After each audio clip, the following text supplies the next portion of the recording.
1917년 볼셰비키 혁명이 일어났습니다.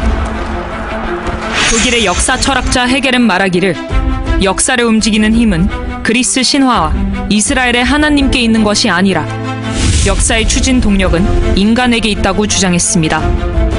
그리고 이러한 헤겔의 사상은 독일의 공산주의 혁명 사상가 엥겔스와 칼 마르크스에게로 옮겨갔습니다.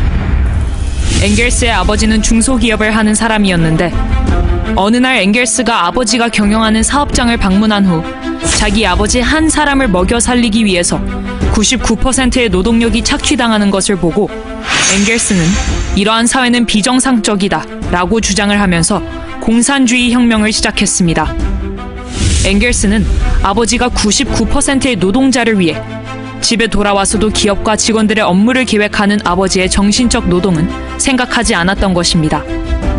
이것이 공산주의의 시작입니다.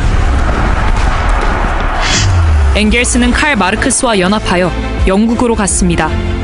영국을 공산화시키기 위하여 노동자들에게 낙과 곡괭이를 가지고 지주의 목을 치자고 선동하였지만 요한 웨슬리의 복음의 벨트에 걸려서 실패했습니다. 요한 웨슬리는 영국의 복음주의자로서 무소속의 윌리엄 윌버포스를 의회의원에 3번 출마시켰지만 떨어졌습니다.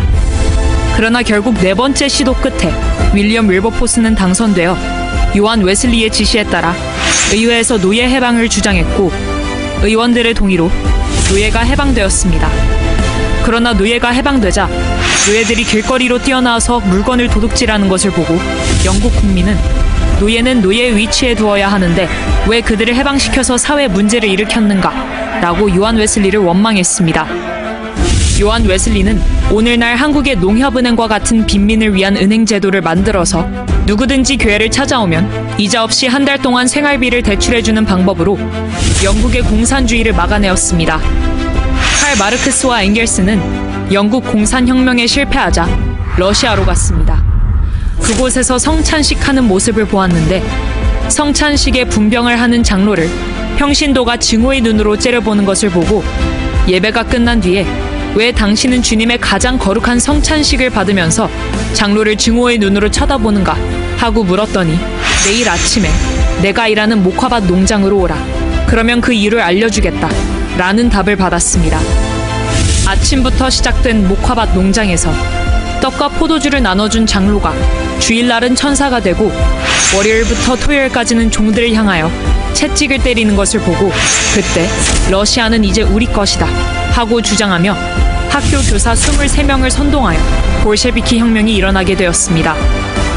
1917년 혁명이 유고, 체코, 오스트리아, 우즈베키스탄, 카자흐스탄, 키르기스탄, 그리고 소비에트 러시아를 다 불태우고 내려올 때 개신교의 복음의 벨트인 덴마크, 스웨덴, 노르웨이, 핀란드, 서독에 걸려서 공산주의 혁명이 저지가 되었습니다.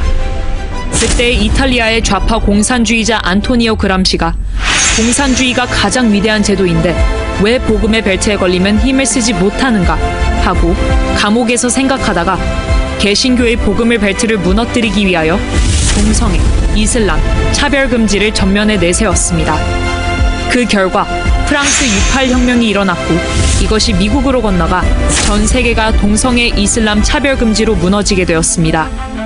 동쪽으로 볼셰비키 혁명 세력이 동독을 점령하고 중국을 점령하고 동남아 일부를 점령하여 이것이 북한으로 들어가서 주사파의 옷을 갈아입고 대한민국으로 침투하여 오늘날 대한민국이 주사파에 의해 점령되는 세상이 되었습니다.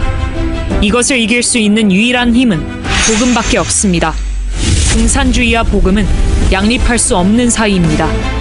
오늘날 대한민국은 정치, 경제, 사회, 군사, 외교, 문화, 언론, 민노총 등이 완전 주사파에 점령된 상태이고 그 증거는 김대중, 노무현, 문재인이 평양에 가서 낮은 단계의 연방제를 서명함으로 그때부터 대한민국은 무너졌습니다.